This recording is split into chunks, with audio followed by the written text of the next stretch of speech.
Hello, aujourd'hui je vous retrouve pour une nouvelle vidéo vlog où on va faire deux séances, une avec Cathy et une avec Willow, la ponette d'une amie.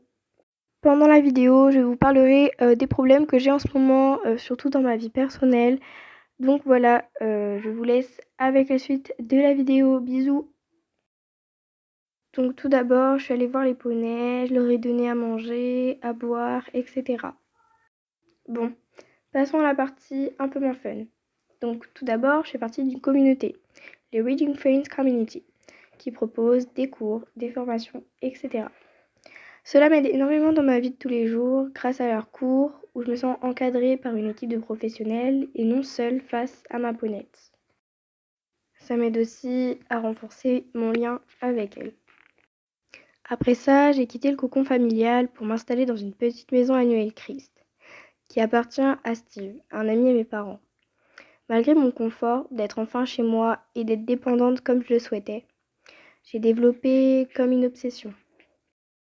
Une obsession qui devenait de plus en plus forte, de plus en plus présente. Ça me bouffait littéralement. Bon, rentrons dans les détails. Quelle était cette obsession qui me rendait si folle? Eh bien, je vais vous le dire. Avoir un nouveau cheval, rien que ça. Vous allez penser, mais ce n'est rien. Pourquoi ça deviendrait une obsession à ce point-là? C'est tout simple. Je passais mes jours, mes nuits à chercher des annonces, des chevaux à vendre, etc. Chaque fois, je cherchais à rencontrer les propriétaires pour faire un essai. J'ai failli en acheter des poneys. Avec le recul, je me rends compte que j'ai bien fait de ne pas les prendre et que c'est dû qu'à mon obsession. Maintenant, je vais vous raconter l'élément déclencheur qui a fait que j'en suis là aujourd'hui. C'était au mois de juin, l'année dernière à peu près. Je me baladais avec Cathy sur notre sentier habituel où on longeait un pré. Mais ce jour-là, le pré n'était pas vide. Il y avait un cheval, un beau pur sang arabe de 5 ans. Dès que je l'ai vu, j'ai senti comme un coup de foudre, comme si c'était lui, le cheval de mes rêves. Le soir même, je me suis connectée sur mon ordinateur et posté des messages sur des forums pour essayer de retrouver le propriétaire.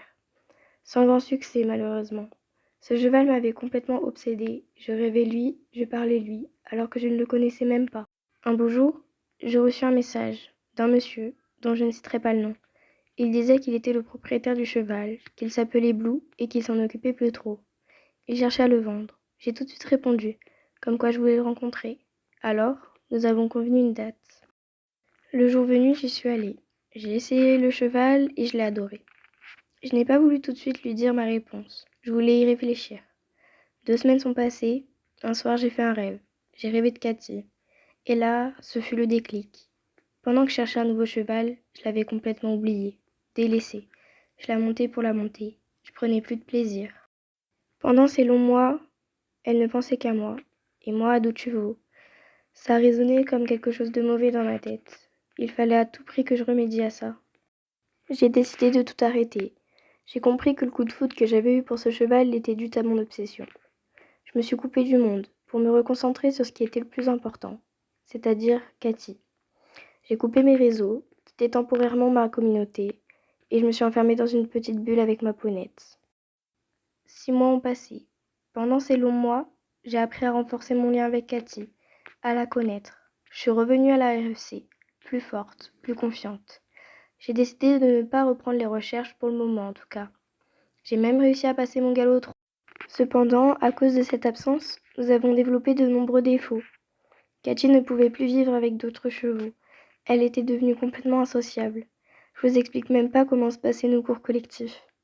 À l'heure d'aujourd'hui, on travaille là-dessus, mais ça risque de prendre longtemps. On va y arriver, ensemble. Revenons au présent. Mon obsession s'est atténuée, mais elle est encore là, au fond de moi, je la sens. Je réussis à reprendre les recherches pour trouver un nouveau cheval, sans oublier Cathy, bien sûr. Je cherche encore le cheval idéal, mais je préfère prendre mon temps, pour ne pas me tromper. J'arrive peu à peu à oublier cette période difficile, à me reconstruire. Mais elle nous a fait grandir, nous a appris que la vie n'était pas toujours simple tous les jours. Voilà, j'espère que cette vidéo ne nous aura pas fait trop déprimer, mais je me devais de vous la faire car c'était important pour la suite, pour pouvoir continuer mes vidéos. Du coup, je vous laisse en musique avec la séance de Willow et restez actifs car j'ai une grosse vidéo qui se prépare. Et je suis aussi désolée si je ne poste pas beaucoup car le montage des vidéos me prend un temps fou. Mais j'essaie de faire au mieux. Voilà, bisous bisous.